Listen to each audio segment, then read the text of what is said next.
Okay, welcome to this tutorial. In this, we are going to start with a stretched canvas. I am working on a 12 by 12. This has been prepped with a coat of titanium white. I do suggest you prep all of your canvases with a coat of titanium white or a coat of gesso or a coat of both. Put the gesso on first, let that dry, and then a coat of titanium white. And the reason you do that is to give yourself a really nice canvas to work on and smooth out some of the tooth of the canvas, and also decrease some of the absorbency of the canvas, because if you just put paint right on canvas, it's going to suck right into that fabric, even if it is a treated primed canvas, and you're going to end up with some dry patchy spots. So this is going to enable you to have a much more even and smooth surface to work on. So I'm working first with some modeling paste. You can use modeling paste, you can use a heavy gel, any type of texture medium that you like. And if you use a paste, I would strongly suggest that you work with a stretched canvas, because a paste will crack if it's on an unstretched surface. If you use a gel that's a flexible texture medium, you can work more easily on an unstretched canvas. So if you're working large or doing something unstretched, use a gel. So for this, I'm going to start by just creating sort of our horizon line,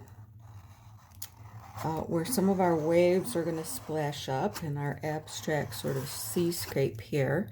I'm using just a palette knife, a large size, I would say for this. You can use small, but this is going to lay down a little nicer, large scope of texture, as you can see. So I'm working this back and forth. I want some heavy spots of texture. I want some lighter spots of texture. I'm going to remove some, reapply it until I get exactly sort of what I'm looking for. When you lay down your texture, make sure you have exactly what you want, because you cannot change it. Texture is, once it's dried, it's there. So you can go over very lightly, like I'm going here, laying your palette knife flat, and smooth out any ridges or bumps. You can use your palette knife going down like this. It's really up to you what kind of texture you like. I generally go back and forth until I find that I have something that feels right, and then I let it dry. I always suggest letting your texture dry a minimum of 24 hours. Longer if you are using heavy, like crackle textures, crackle paste, etc. like that. Those tend to need a little bit longer to fully dry and crack and give you the texture they want. But a modeling paste, a heavy gel, 24, 48 hours, you're pretty good. Now I'm smoothing it out a little too much, so I'm going to create some ridges in here again, bringing it down, smoothing some of this out. And I like my texture not to be perfect and smooth. I like to catch some bits of ridges, some bits of areas where the paint can seep in. And you'll see once we start to apply the paint, if you're not familiar with working with texture, you'll see that this is very unique when you start to lay the paint down. It's interesting how the paint sort of grabs various areas. All right, so I think I'm pretty happy with mine right here. I'm going to leave most of the top area just smooth, because we're going to do something a little different up there with a different tool. So there you have that. I'm going to let that dry really well, 24, 48 hours, and then we'll come back and start applying our color.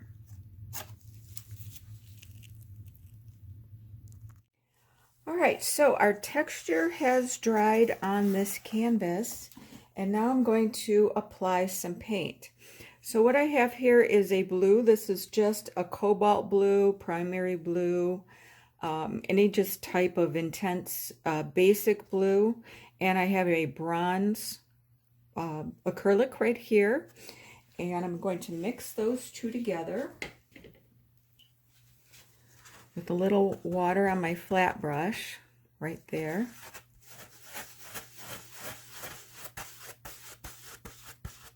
I just wanted sort of a muted blue.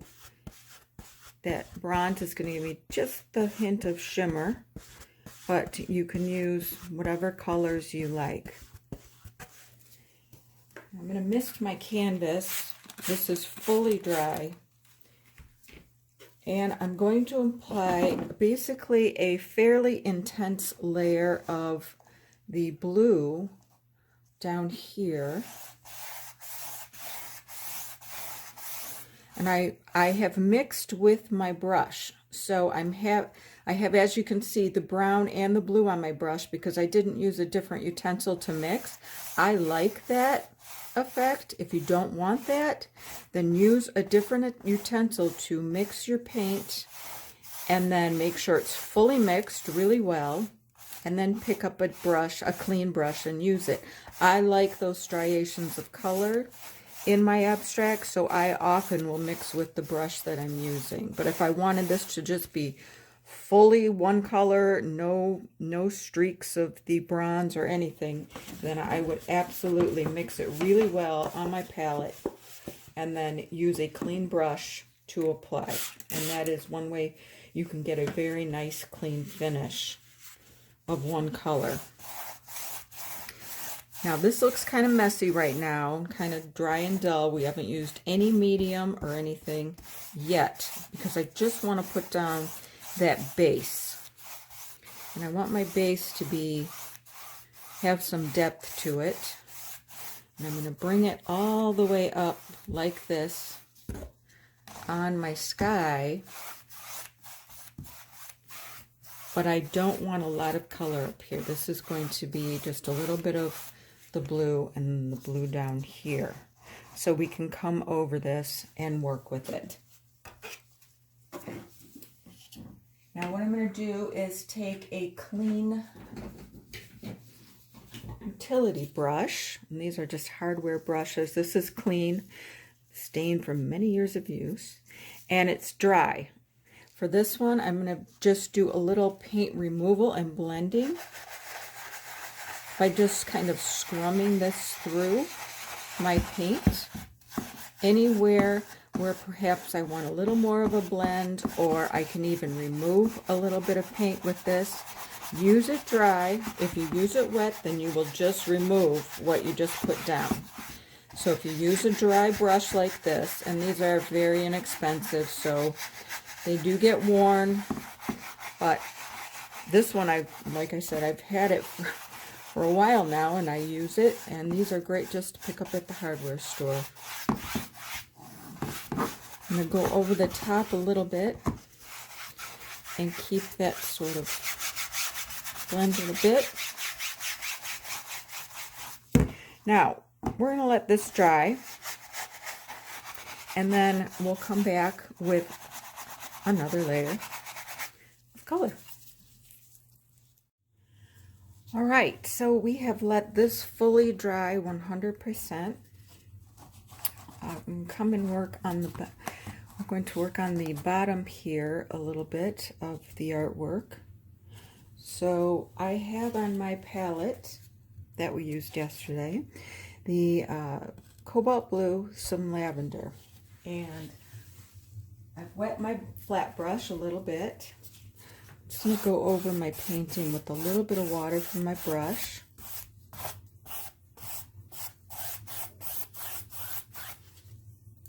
I'm going to pick up a little bit of the blue and just bring it along into some of these areas where I really want to increase that intensity of blue, using the side of my brush. and just using a very little bit of paint. So I've got it on one side here, and I'm just laying it down very lightly. A little bit of water that's on my canvas. That water is going to help it to diffuse a bit so you can move it around and not grab too much in one area. I do have a little more of a grab right here, but I like that. I'm going to leave that.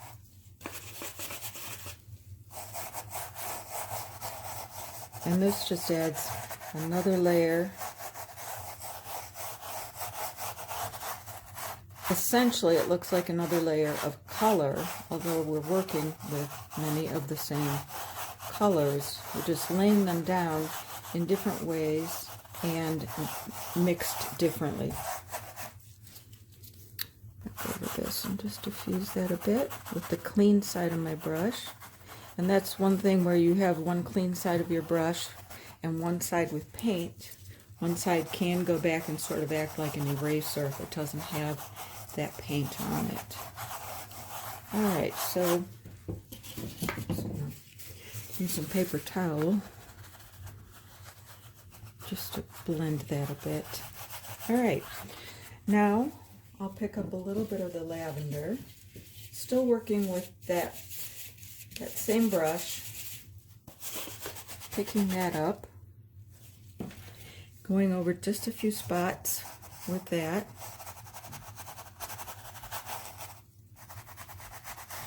The cobalt has a real purpley undertone, so the lavender works very well with this. If you're using a blue that has more of a green undertone, or even a gray undertone, then you can use different accent colors.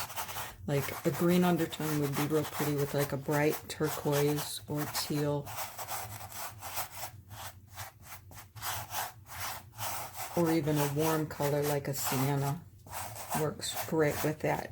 But this has a much more cool toned feel. So we're going to stick with more of the purple cool tone. Okay, so this really added, even though we just added a very little bit of paint, this added quite a bit of depth and variance to the painting.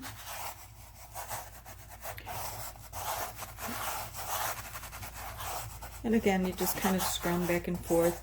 If you want a little more color, you could definitely pick up a little more color, going over some of these areas here.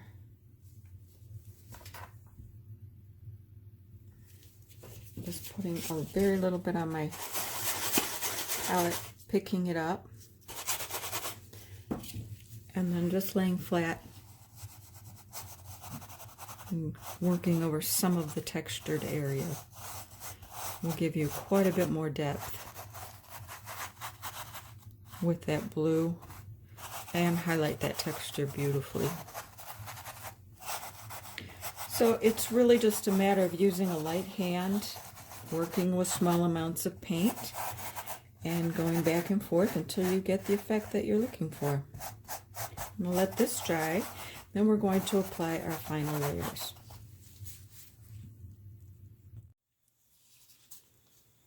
Okay, so we have dried this, the last layers that we put on.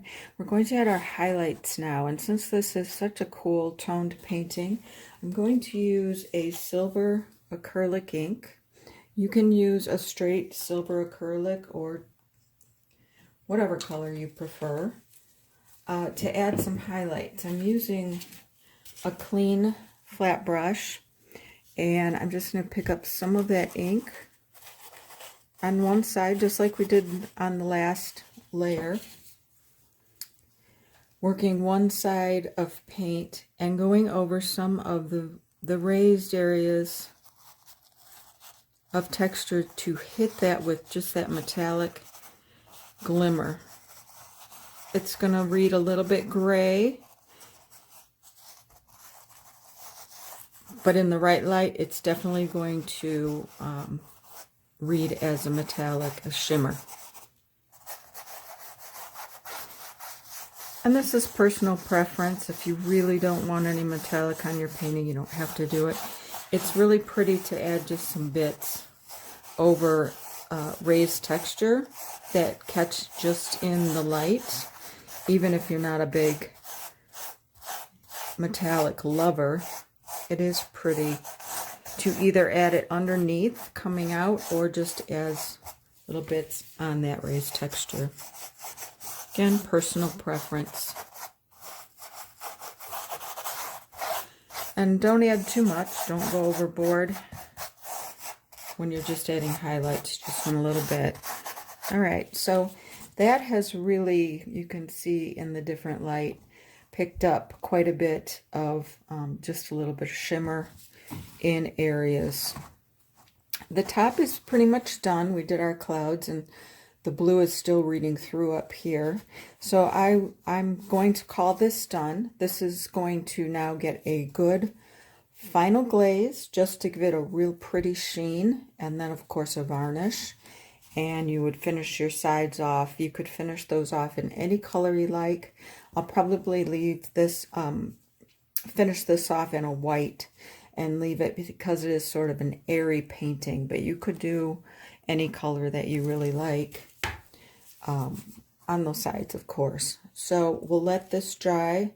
I will do a speed glaze for you. And again, my glazing recipe I will post as well. That's always going to be about 2/3 satin glaze and 1/3 gloss glaze. And I like to use that on my paintings as sort of a final coat of paint just to give it a beautiful lustrous finish. You don't have to do that. You could just varnish it as is, or you can do that and then of course let it dry and then add a nice archival varnish. All right, I really enjoyed having you in this tutorial. I hope you learned something, and I hope you have a beautiful artwork as a result of it. Thank you so much.